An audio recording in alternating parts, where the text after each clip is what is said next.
بسم الله الرحمن الرحيم الحمد لله رب العالمين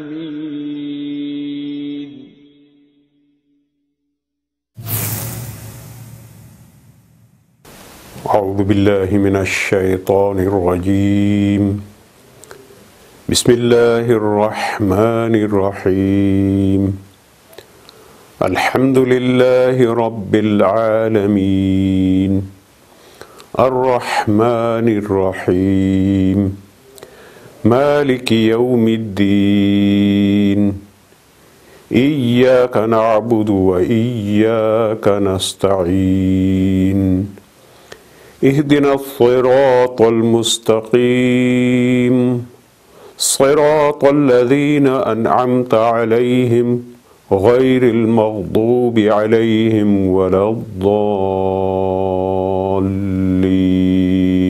صدق الله العظيم. Dear brothers and sisters, Assalamu alaikum wa rahmatullahi wa barakatuhu. We are starting this program, Explanation of Qur'an, in simple English. I'll try to make it as simple as possible, and I'll try to make people understand what I've understood, the way I, living in the West for over 40 years, have studied Quran and understood it and taught it, alhamdulillah. So we are starting with the first surah of Quran. Surah means an enclosure which is surrounded by walls. So it's a walled enclosure, like a house. So that is a surah. You can translate it as a chapter. And there are 114 chapters in Quran. Now every surah has a beginning or introduction or a headline, you can say, like a front portal, which is Bismillahir Rahmanir Rahim. But one of the surahs, Surah Tawbah, has not that front portal. You can say like a house has a porch in front, which is part of the house, but it's outside the house. So it is Bismillahir Rahmanir Rahim, which is outside the surah, but it is part of the Quran. And it is also part of that surah as well, except Surah Tawbah, because Surah Tawbah is connected with the previous surah. So there is no Bismillah in between, but Tawbah is another surah on its own as well. But altogether in Quran, 114 times there is Bismillahir Rahmanir Rahim. And that Bismillahir Rahmanir Rahim is in one of the surahs of Quran, Innahu min Sulaymana wa innahu Bismillahir Rahmanir Rahim, that this Bismillahir Rahmanir Rahim was written by Sulaiman alayhi salam as well, the King Solomon, the Prophet Sulaiman. Now the Jews and the Christians know Solomon as King Solomon, but we Muslims are the only people who believe him as a prophet as well. So he had received revelation from Allah, and he wrote a letter to the Queen of Saba, which is called Sheba, Queen of Sheba, which we know as Bilqis. He wrote a letter and he started it, and Allah is mentioning Innahu min Sulaymana, that this is from Sulaiman, and this is Bismillahir Rahmanir Rahim. So the letter was from Sulaiman, and it started with Bismillahir Rahmanir Rahim. What does it mean? It means with the name of Allah, the God, the only God, the one and the only God, that is Allah, Ar-Rahman, Ar-Rahim, the kind and merciful. So people translate it as magnificent, beneficent, merciful, kind. All these words are each other, are meaning the same. They are like superlative to each other, and they are supporting each other. They are alternative to each other. So these words have deeper meaning, but we'll come to that. First of all, what is Bismillahir Rahmanir Rahim? Bismillahir Rahmanir Rahim is part of the Quran. And it is an important part of Surah Fatiha. So according to some Mufassirun, Bismillah is part of Surah Fatiha. And Bismillah is you can say, the summary of Fatiha. You can say. But Bismillah ar-Rahman ar-Rahim tells us that we start everything with the name of Allah. So we dedicate everything to the name of Allah. We get the blessing of Allah with everything, because we are here on this earth for the sake of worship of Allah.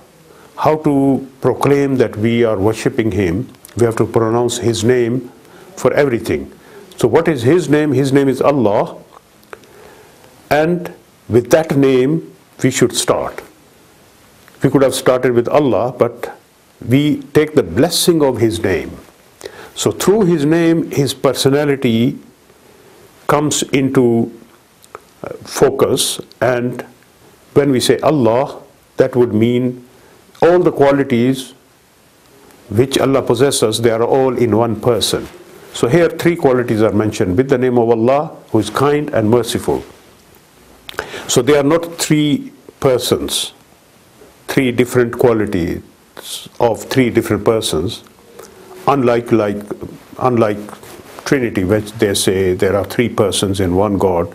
And some Christian evangelists also misconstrue the Bismillah ar-Rahman ar-Rahim, and they portray it as, look, there are 3 names of God there mentioned in Bismillah ar-Rahman ar-Rahim.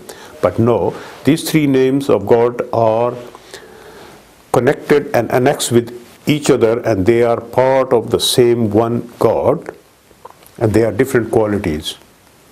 But they are not 3 persons. They are Allah ar-Rahman ar-Rahim. It's not Allah Bismillahi war-Rahman war-Rahim, no. Because in the Trinity it is with the name of the Father and the Son and the Holy Ghost, so there is an and in it.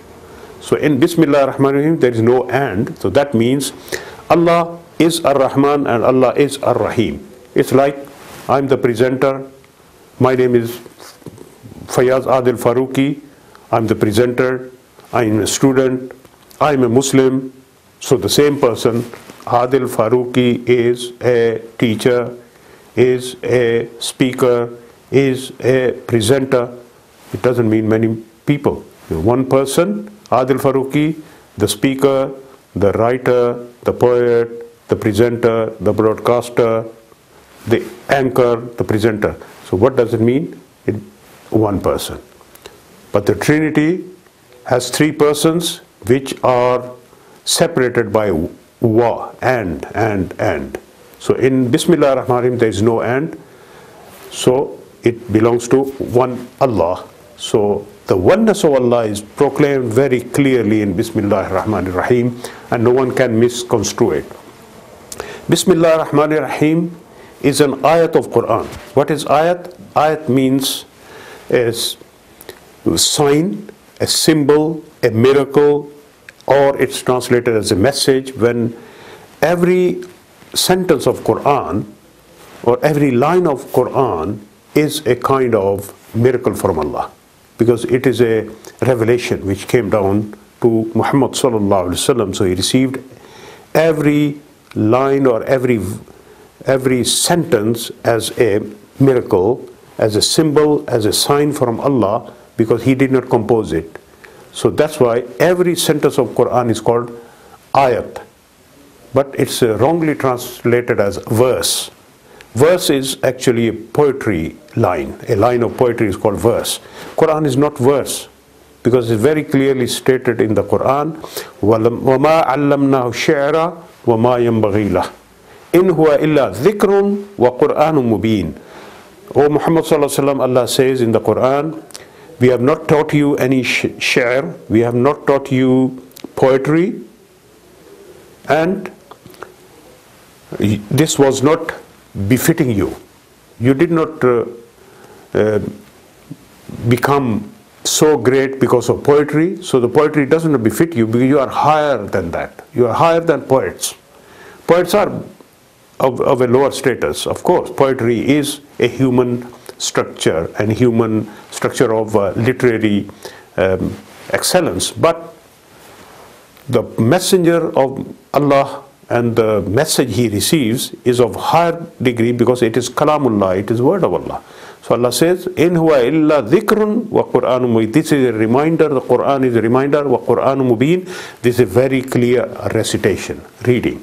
So Qur'an has these two word meanings, dhikr and reading. So Qur'an is a dhikr or a reminder of previous books, the previous revelations which came to Adam alayhi salam, Nuh alayhi salam, Noah, Ibrahim alayhi salam, Abraham, and David, Solomon, Dawood, Sulaiman, Musa, Moses, David, Solomon, and Isa, Jesus.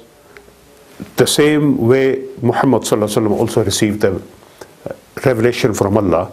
Again, the revelation is a translation of the word wahy. Wahy means the talk. So Allah talks to the prophet, and he talked, and the last prophet Muhammad sallallahu alaihi wasallam, there is no new talk of Allah going to come down on this earth. So that talk finished with Muhammad sallallahu alaihi wasallam. Now the final speech of Allah is in front of us in the form of Qur'an.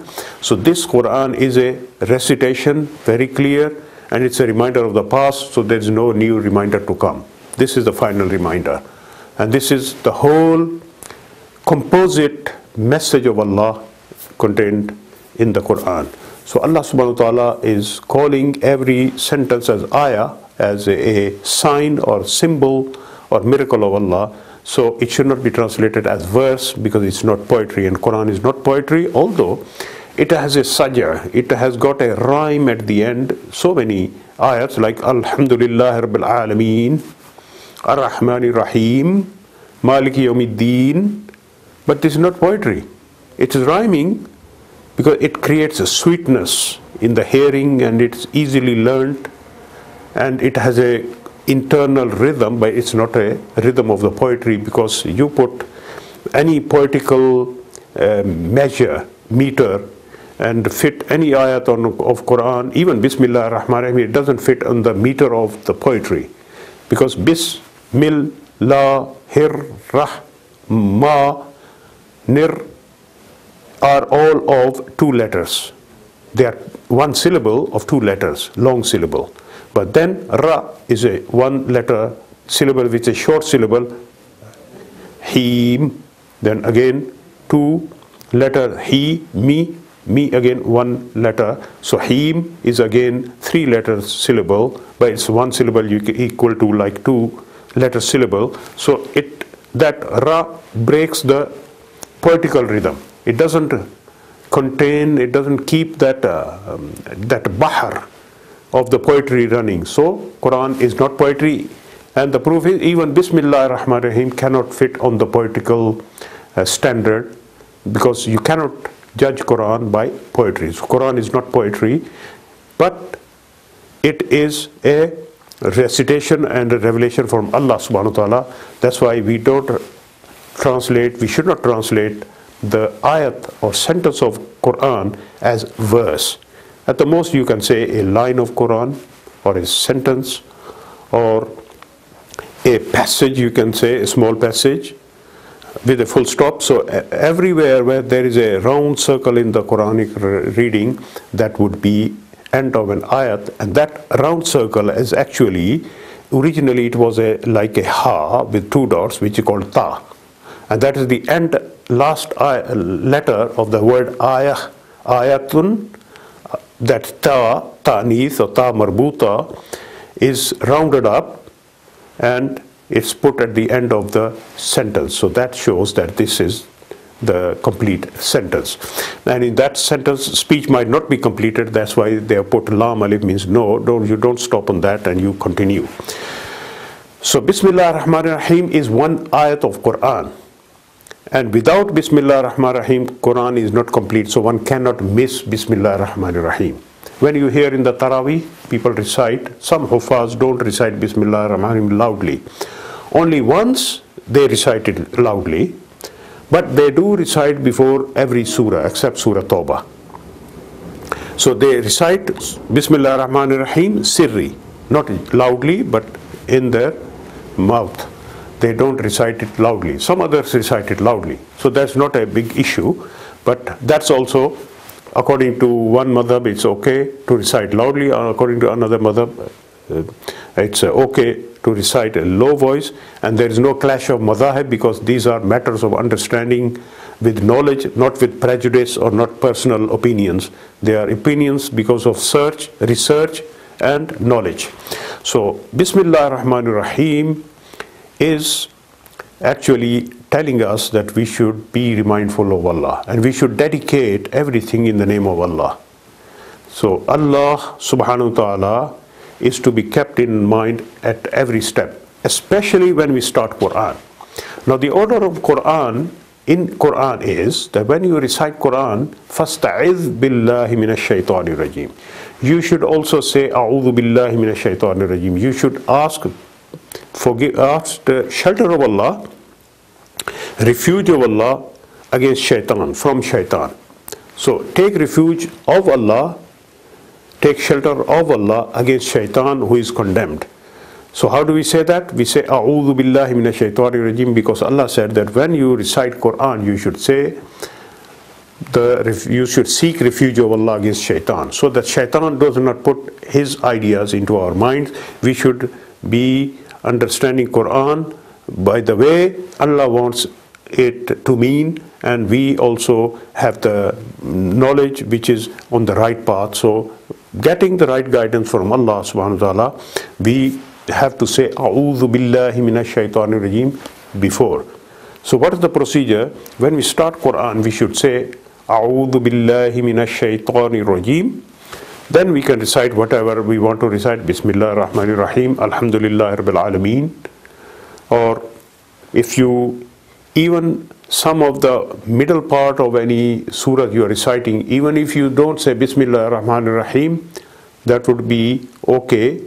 Because if you are reading part of the surah which doesn't start with Bismillah, then it's no harm if you start it without Bismillah, but you must start with A'udhu Billah.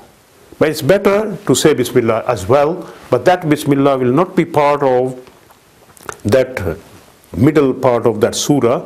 Bismillah will be as a blessing, seeking of blessing of Allah for recitation of this part of the Qur'an. But that won't automatically become part of that middle part of the surah. In the same way, some people, as I've said, at the end of the recitation, Sadaqallahu al-Azim. Sadaqallahu al-Azim means Allah the Great has said the truth. That is our own invocation or exclamation in response to recitation of Qur'an. That's not part of Qur'an. That's not necessary to be said.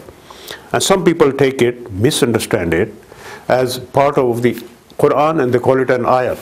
And some Qari, when they recite, then everyone says one must recite Sadaqallahu al-Azim.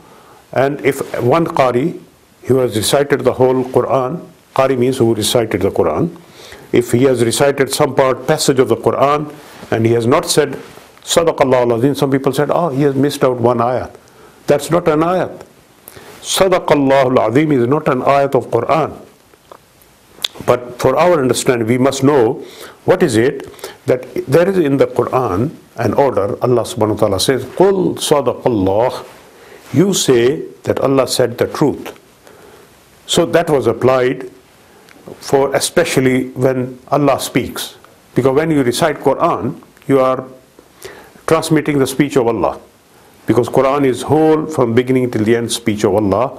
So when you are reciting or listening to the speech of Allah, you say on your own, Sadaqallahu al-Azim, Allah said the truth, but that does not mean this is an essential part of Qur'an. And if someone did not say Sadaqallahu al-Azim, that's okay. And one who mixes up or thinks it necessary that one must say Sadaqallahu al-Azim in front of that audience to teach them, to give them the understanding, the true message, one should not recite Sadaqallahu al-Azim. One can say something else. MashaAllah, Subhanallah, Alhamdulillah. Anything could be said. So Sadaqallahu al-Azim is not a necessary response to the recitation of Qur'an. And it's not a must for every Qari to recite after any recitation of Qur'an. These things had to be clarified. Bismillah ar-Rahman ar-Rahim is like when we pronounce the name of Allah on slaughtering any animal, which is a halal animal, but we have no power, no right to use that animal or kill that animal or take his life, except if Allah has allowed. If Allah has allowed, we proclaim his name. So that's why we say Bismillahi Allahu Akbar. We don't say Ar-Rahman Ar-Rahim, because at that time we are killing an animal. We are taking his life, so it's not an act of rahmah. We are not act of mercy. We are not doing. That's why we don't say Bismillahir Rahmanir Rahim. We say Bismillah, Allahu Akbar. Allah is the greatest. So we give back the right of Allah back to Him. He has the right to take a life. We have no right on our own. But because He has given us the right to slaughter, that's why we proclaim His name. We say Bismillah, Allahu Akbar. Ya Allah, this belongs to you. It's going in your name. It's being slaughtered in your name. And in the same way, our life is in the name of Allah. So we should go to bed and say, before sleep, we say, Allahumma bi ismika amutu wa ahya. Oh Allah, I die in your name and I come back to life in your name. And when we wake up, we should say, Alhamdulillahilladhi ahyana ba'dama amatana wa ilayhin nushur. Thanks and praises to Allah who has brought us back to life after our death, and to Him we are going to present ourselves. We are being gathered in front. So that reminds us of the Day of Judgment. So Allah subhanahu wa ta'ala has given us this blessing that every time you do anything, and you should do everything which is correct, and proclaim my name before it, then I will be like taking charge of that work. Because every work we do is because Allah has enabled us to do. So we go back to Allah and say, Ya Allah, with your name I start this job. You start any job, and the job should be halal, and we say Bismillah ar-Rahman ar-Rahim, then it gets the blessing of Allah. It's like seeking help of Allah, taking His blessing and His help and His shelter. And Bismillah ar-Rahman ar-Rahim has got Ar-Rahman ar-Rahim, two important qualities of Allah mentioned. With the name of Allah, who is kind and merciful. Now, there is a minute difference between Ar-Rahman ar-Rahim. Some people say, Astaghfirullah, wrongly, they say this is like just a superfluous word. Ar-Rahman ar-Rahim is like in proverbial way in English when we say so and so. Such thing and so and so. So and so doesn't mean anything, but it means something else. Or we say some word which is like in other languages, which means just an extra word, just which has no meaning on its own, but it goes with the previous word. No, that's not so. Ar-Rahman has its own meaning. Ar-Rahim has its own meaning. There's no superfluous or useless or extra word in the whole Qur'an. Because Qur'an is word of Allah. Allah has spoken it. Allah has spoken it with responsibility, with a meaning, with a purpose. So He has not spoken anything which is useless. He has not just said any word of speech just for the sake of saying it. No, it has a reason for saying it.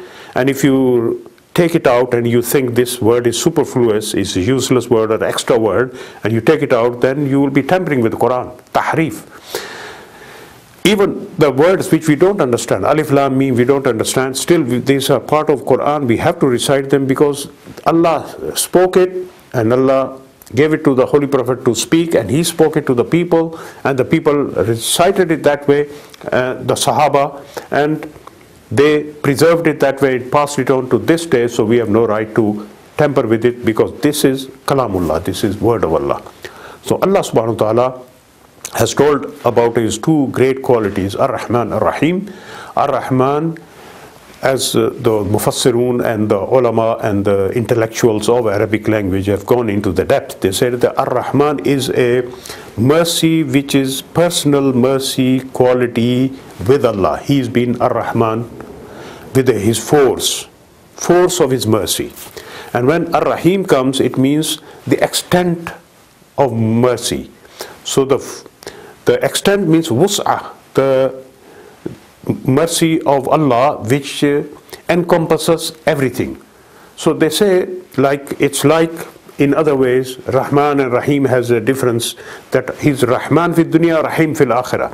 That in this world, His mercy is extending over Muslim and non-Muslim, and everyone is being looked after by Allah with His mercy.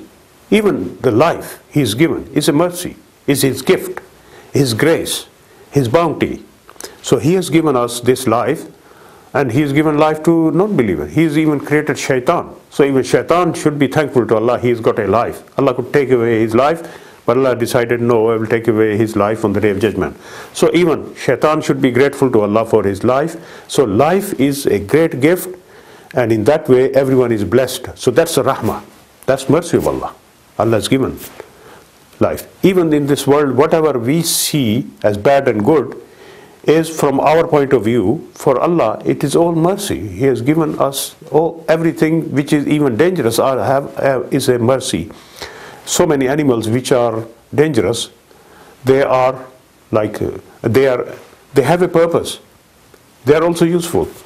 So Allah subhanahu wa ta'ala is also showing through, and He's Rahman fil dunya, Rahim fil akhirah. On the akhirah, in the hereafter, on the Day of Judgment, He will be showering His grace and blessing and mercy to the believers in Him and in His deen, in His religion, in His commandment alone. And the others will be deprived from His mercy.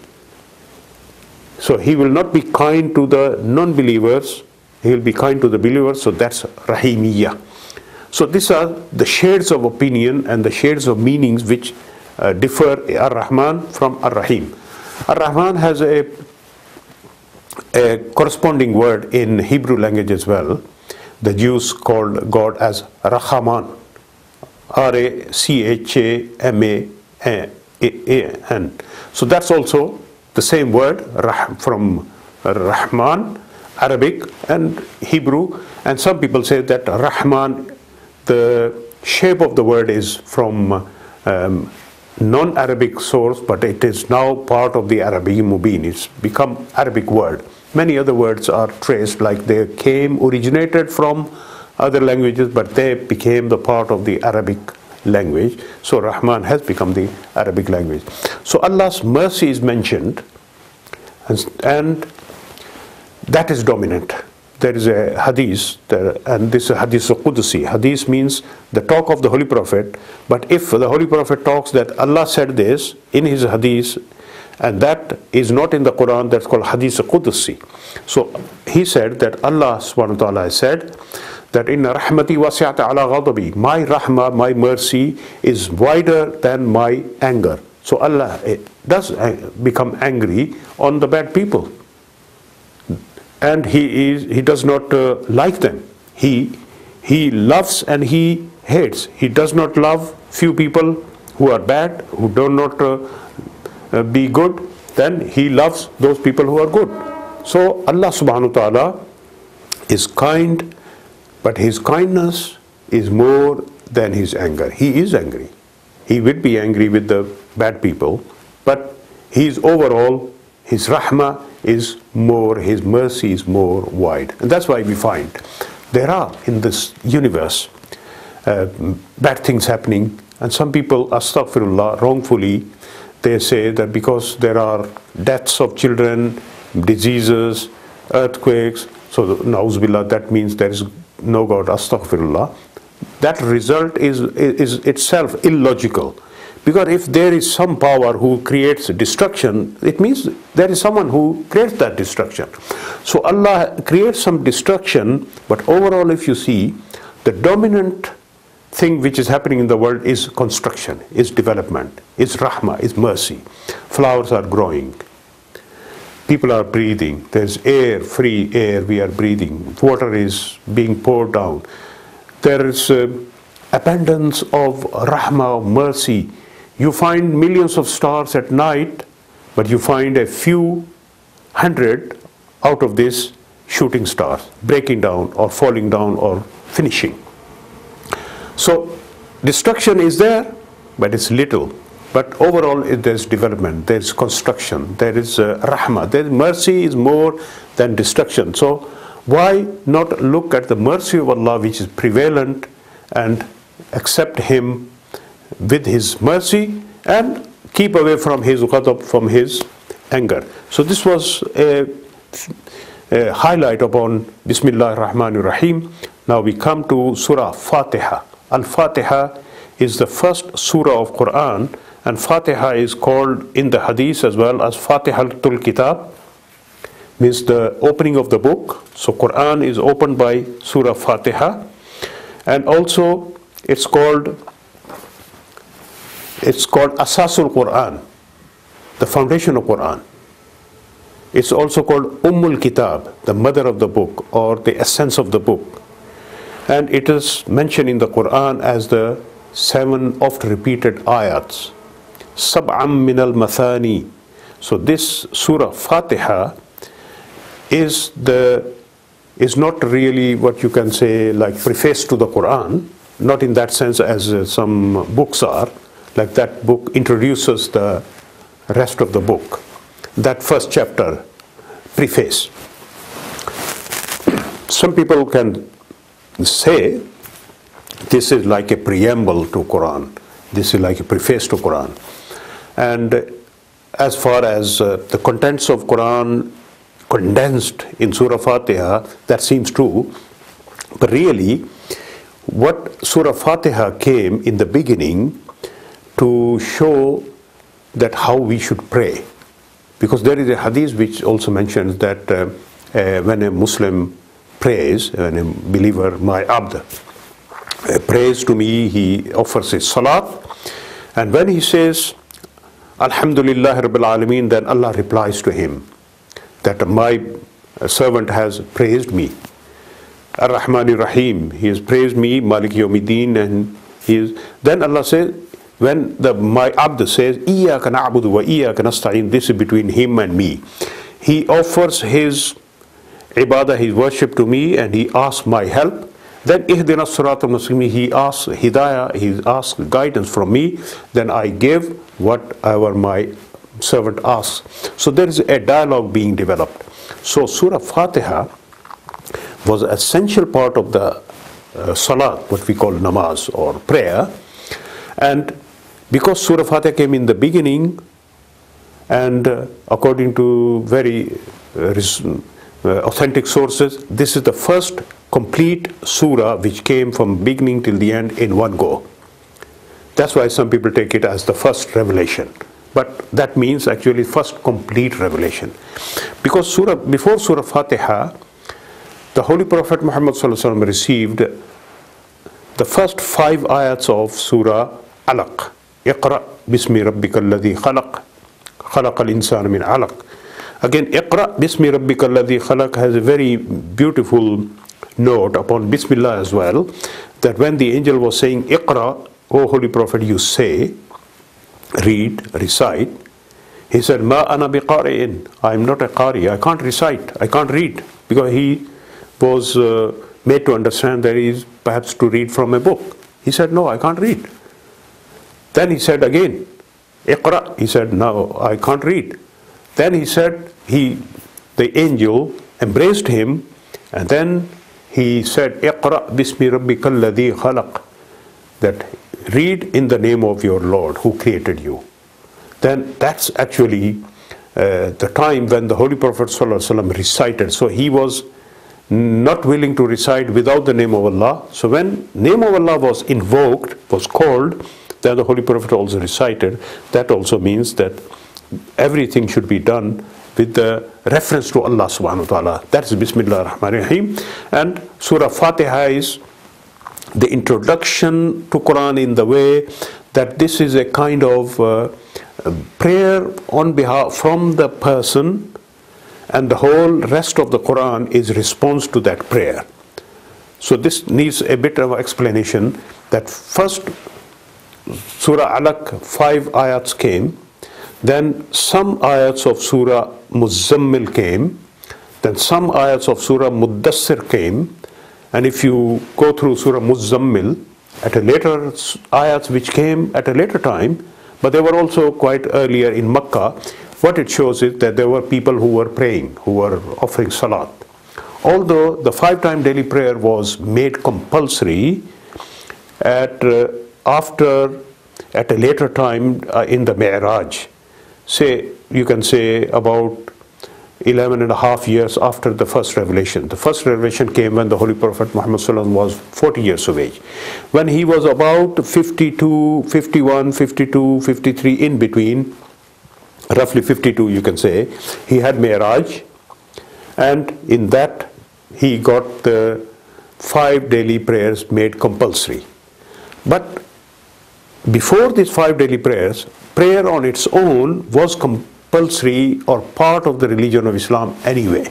Because in Makkah, Muslims were known and by their way of worship, and that was salat, prayer, and there are many references to that, like Sayyidina Ali's father Abu Talib, who was a helper of the Holy Prophet ﷺ, but did not become Muslim. He said that I don't like this way of your worship. You put your higher part of the body, which is head, on the floor, and you put the lower part of your body, the baser part or mean part of the body, up.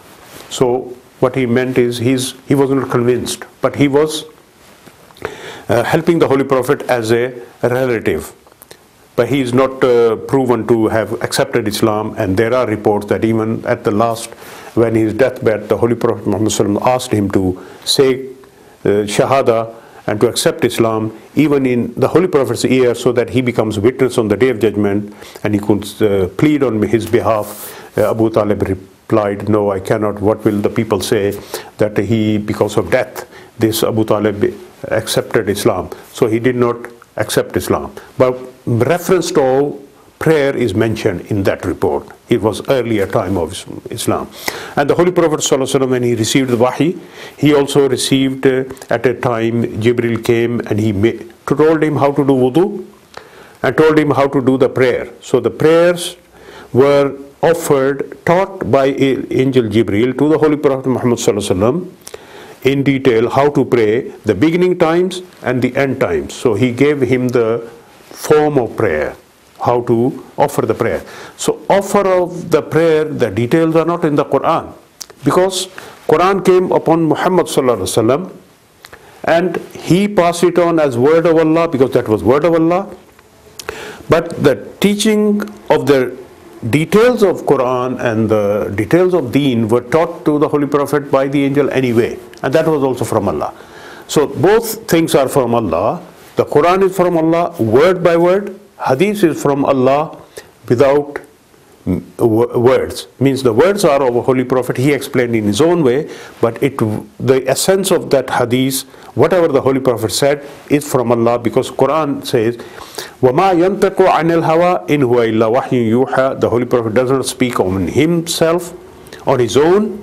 Whatever he teaches you as deen is not from his own mind.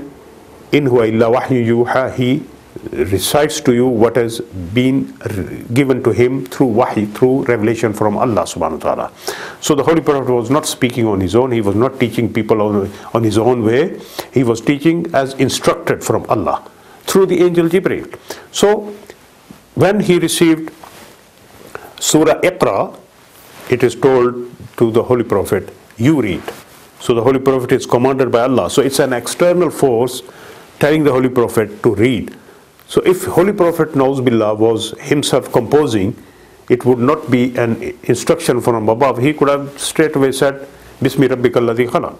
No, because he was commanded by Allah subhanahu wa ta'ala through the angel, Iqra, you read. That shows that Quran is from Allah, because Allah is commanding the Holy Prophet. So in Quran, there are many instances where there is words of command from Allah to the Holy Prophet. So that is the beginning of Surah Alaq, Iqra. And then Surah Muzammil, Allah is speaking to the Holy Prophet, Ya ayyuhal Muzammil, O person who is wearing the cloth, the blanket. Ya ayyuhal Mudaththir came, O person who is wearing the clothes, who is enshrouded in clothes. So that means Allah was proving it, stamping it, that this is Kalam of Allah, word of Allah, and I'm telling you to do this and to do that and to do that. And then Surah Fatiha came. So this is, according to the most popular record, Surah Fatiha came upon number 4.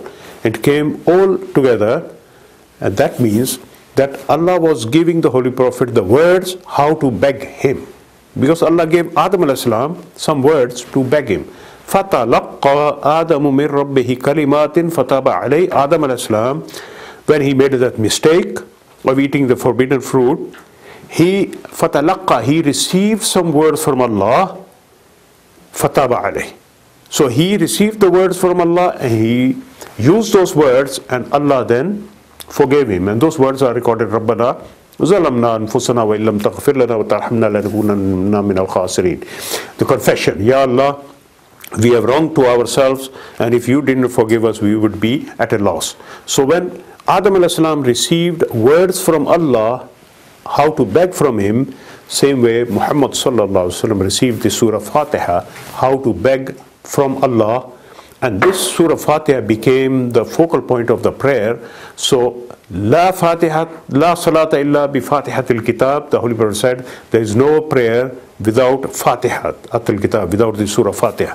So what does this mean? That you must recite Surah Fatiha in prayer. But in every rakat, no, the detail is that you recite, it's a wajib to recite Fatiha in the first and the second rakat, and not in the third and the fourth of the fard. But in sunnat, yes, it's fard, but in fard it is first 2 rakats. But when imam is reciting, when there is a jama'ah, is the imam to recite it louder? Yes, imam recite louder. He says it jahar, loudly, in the Maghrib, Isha and Fajr prayer, which are darkness prayer. And in Zohar and Asr, the imam recites in a low voice, in a sirri way. But the muqtadiyun, the people who follow, they recite it or not. The point is, there are 2 interpretations of that and 2 madhab. One is that the imam recites on his behalf. This is Hanafi mazhab. On the behalf, the imam recites on behalf of his muqtadiyun, his followers. That's why the followers are also offering Fatiha. So they are not contradicting the hadith, La salata illa bi Fatihatil Kitab. They are not going against it. They are performing the salat with Fatiha because their Fatiha is being said by the imam. But this is not so for other surahs. Because when the people are reciting Fatiha, the other surah is being recited by the imam. And if it was like imam's qiraat is not on behalf of the muqtadin, say muqtadi or the followers, if they are reciting, they have to recite themselves, then imam would have also to recite the surah on their behalf, because surah is also part of the prayer. It's also wajib.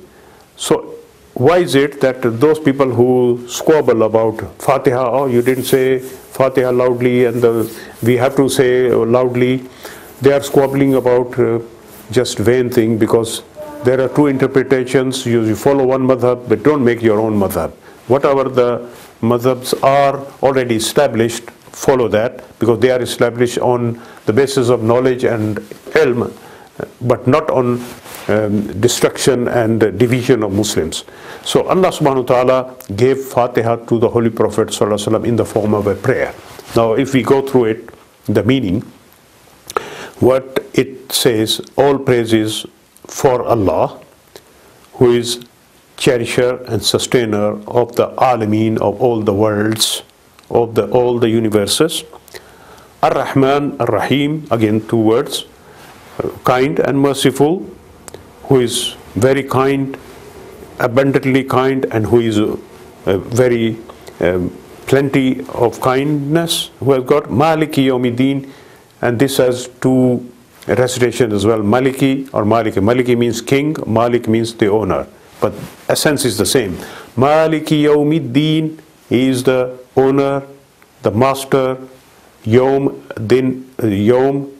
day, ad-din, of deen. What is deen? Deen has many meanings. Deen means law. Deen means the way of worship. Deen, faith or religion. Deen also means the reckoning, give and take, reprisal, the judgment.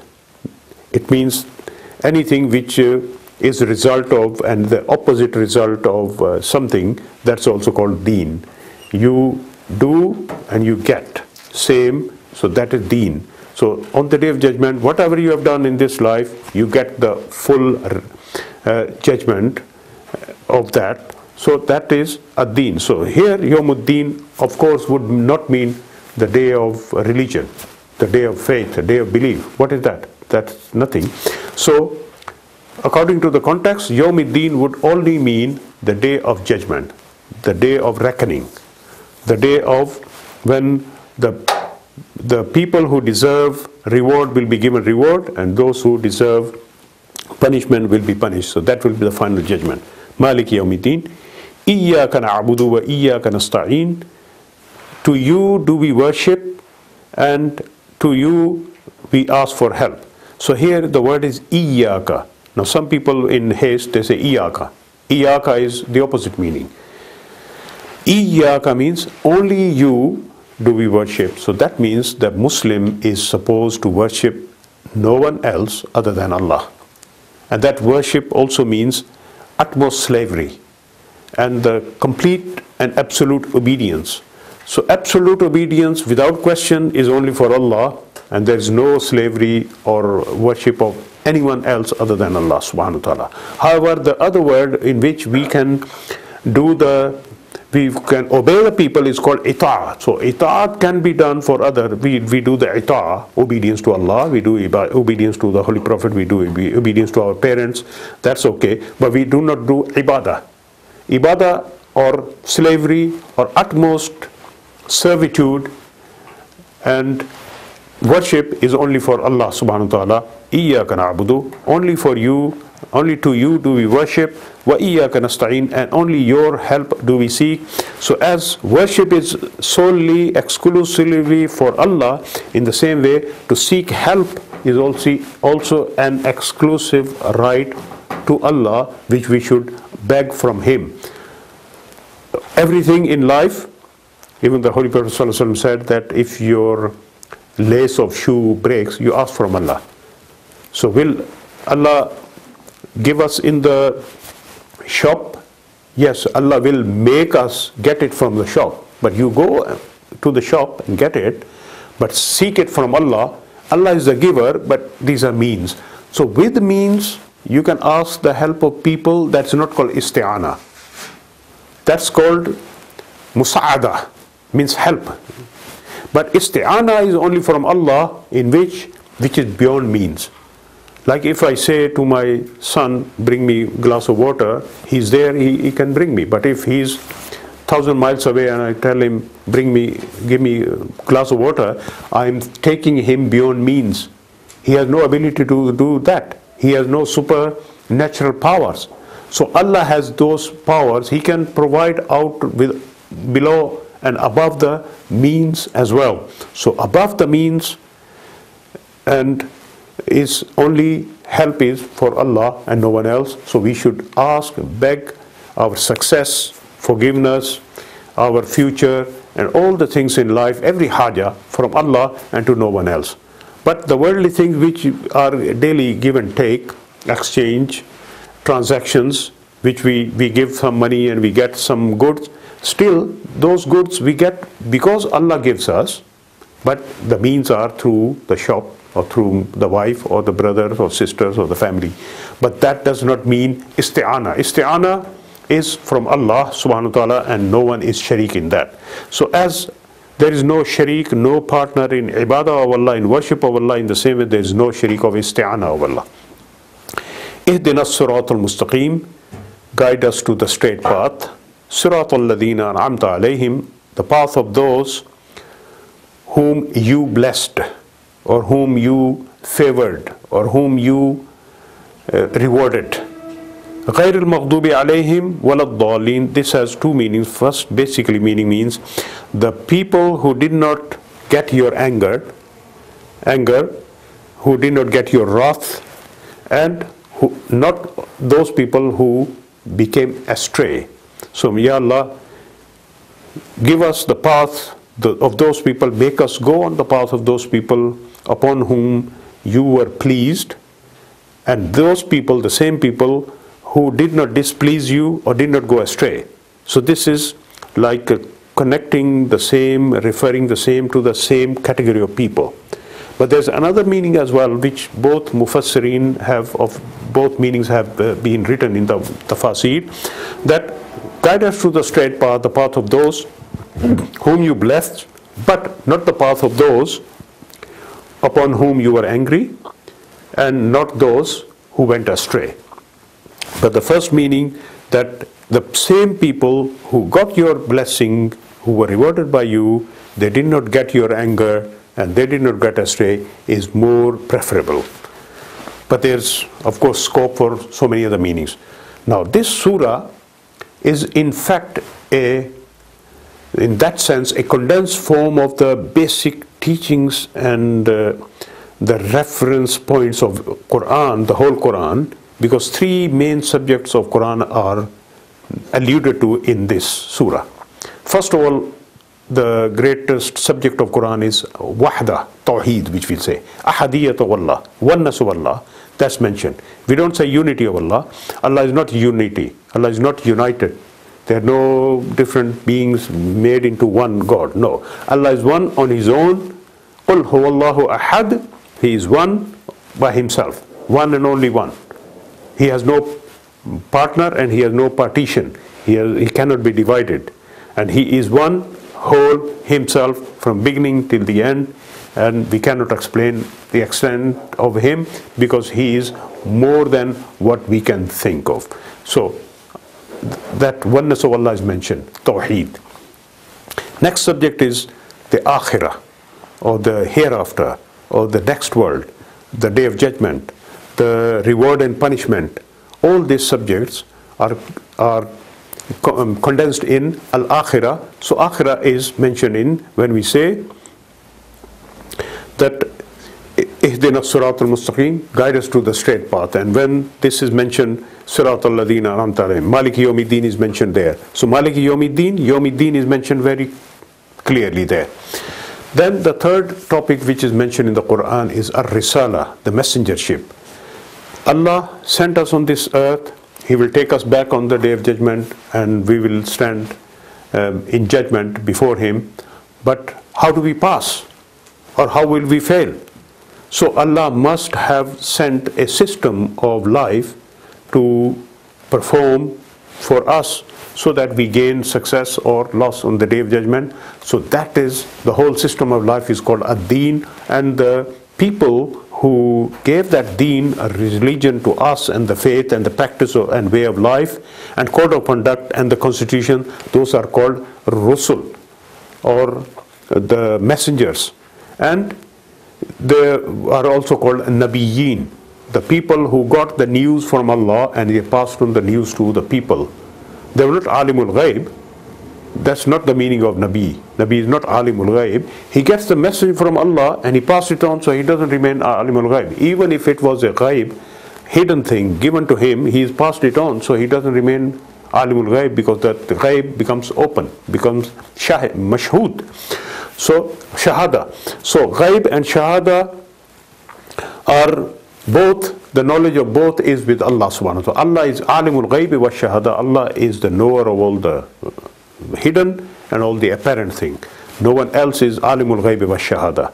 So people get a little piece from the news of the hidden and they pass it on, then it's not hidden, it's not ghaib anymore. Then they do not become alimul ghaib. So Allah subhanahu wa ta'ala mentions here the way of those.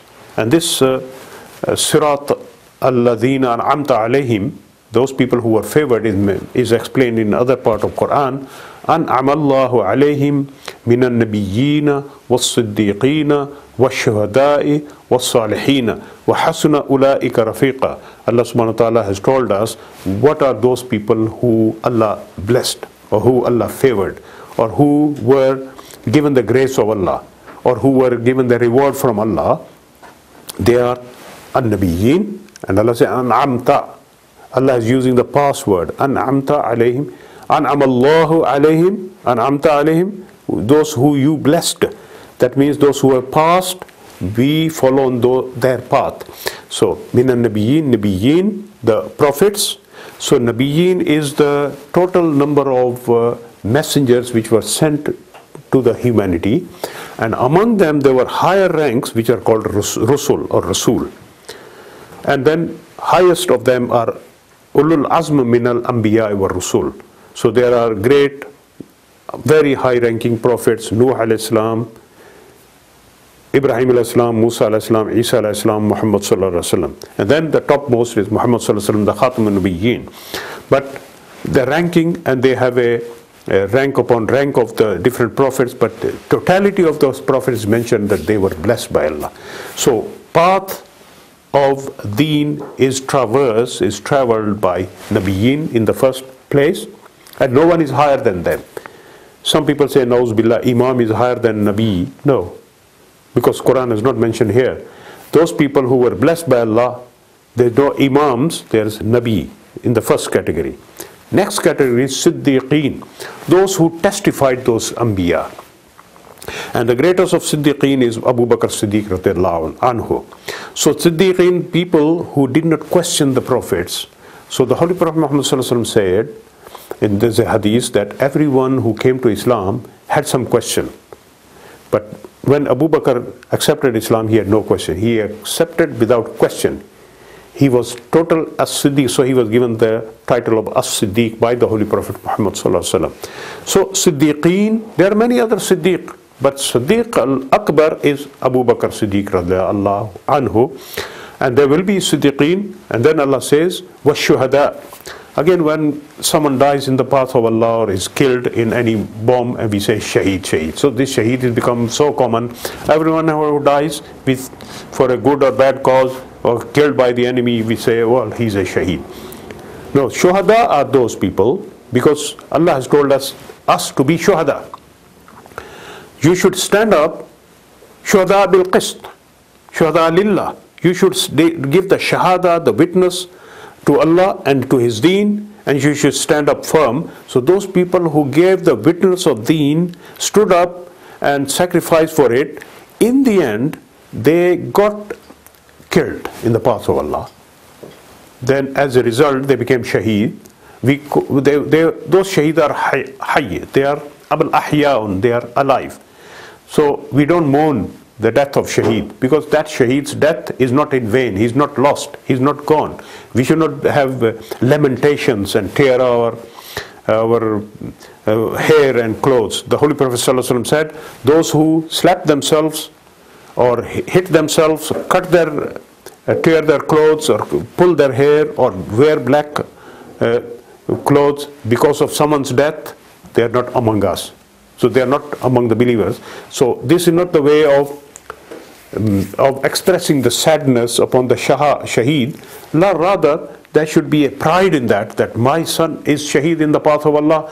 Why should I mourn him? He's gone to Allah, he's blessed, he's better than me. He's living in Jannah. But ahyaun, and they are in the Rabbim yurzaqun, they are giving rizq from Allah, provision from Allah. So what's wrong about that? Why should we be sad? Well, naturally we cry, and there's a mourning is only for 3 days of anyone's death. Shaheed or non-shaheed, you mourn for 3 days, finish. After that, there's no mourning. You talk about him in the best way, but there's no other way of expressing your grief other than praying to Allah and making dua for them and for yourself. Shuhada wa salihin, and the general category of all the people who are good, who live the life of Islam. So Allah said that these are the people who were blessed by Allah subhanahu wa ta'ala, and not of those غير المغضوب عليهم, those who earned His wrath. So earning His wrath, or getting the wrath of Allah or anger of Allah, that means a deliberate action. So those people who deliberately went against Allah's commandment and revolted against Him, and eventually got Allah be angry with them. So some Mufassirun have written that this alludes to those Jews who earned the anger of Allah. Of course, it would apply to anyone who earns the anger of Allah. And waladhdallin, and not those who went astray, means those people unknowingly, out of ignorance, they did not look for the truth, they did not, and if they found the truth, they did not understand it, and they went astray with ignorance. So these are unknowingly they went astray, or they were led into the wrong path by misunderstanding of their own cause or someone's cause. So you can say that some group who were maghdub alayhim, who earned the wrath of Allah, they made the other people dallin, they made them lose the way, and in that way those lose the way became ignorant. And so losing the way is also bad, because you need to know what is your way. Why are we here? We are here to worship Allah, to live by His commandment, to go back and report on the Day of Judgment, and we cannot close our eyes to the reality coming. So we must face the reality and not close our eyes towards it. So this is in fact the surah which is showing us that what we need human beings in essence are, we need to praise Allah, because everything which is happening good in the world, in the universe, by us or anyone, the credit goes to Allah subhanahu wa ta'ala. We must acknowledge that. When we acknowledge that, we must remember the Day of Judgment, and we must follow the path of those people who lived that way of life. Now those were in the past, and now we follow them, and that means that the Nabuwah, the prophethood, if it was to be continued, then like some people misunderstand it as, or misconstrue it. They say if it's Nabiyyin, Siddiqeen, Shuhada and Salihin mentioned that we should follow them, then it means they should continue. Then it means, yes, if that means Siddiqeen can continue, Shuhada can continue, Salihin can continue, then Nabiyyin cannot continue, then why there is a gap? Why should there not be Nabi and every time? Not just one Mr. So-and-so, but another. When he dies, another should come, another should come. So there should not be a gap in the Nabuwah. Why? After 1400 years, one Nabi be born in India, and then again the door of Nabuwah is closed. If Nabuwah, according to those people, is a rahmah, is a mercy, it should be open. Then there should be more people becoming Nabi. Because that Nabuwah, Allah has finished, closed the door of that. That is an exception into this. These are the path of Nabiyyin, Siddiqeen, Shuhada, that these people who are past, you follow, you would not become Nabi, because Nabuwat is not jari. It's not continuous. It's finished, it's closed. But Siddiqeen, yes, those Siddiqeen who are, there cannot be any Siddiq like Abu Bakr Siddiq radiallahu anhu. And there cannot be any Shuhada like Umar radiallahu anhu, Usman radiallahu anhu, Ali radiallahu anhu, and other Shuhada. So now we have to follow in their footsteps. So this is in fact the path of Risala. So we have to follow the deen. So Qur'an as a result is like response to this, that this is what we told you to beg from Allah, and now you beg what you begged. This is, as a result, the rest of the Qur'an is in explanation or in response to that. And at the end of Al-Fatiha we say Ameen. That's not part of Qur'an. That's our response to Fatiha. Ameen means so be it. There are inshallah more explanation. Inshallah we'll continue in the next episodes. Wa akhir dawana and alhamdulillah rabbil alameen.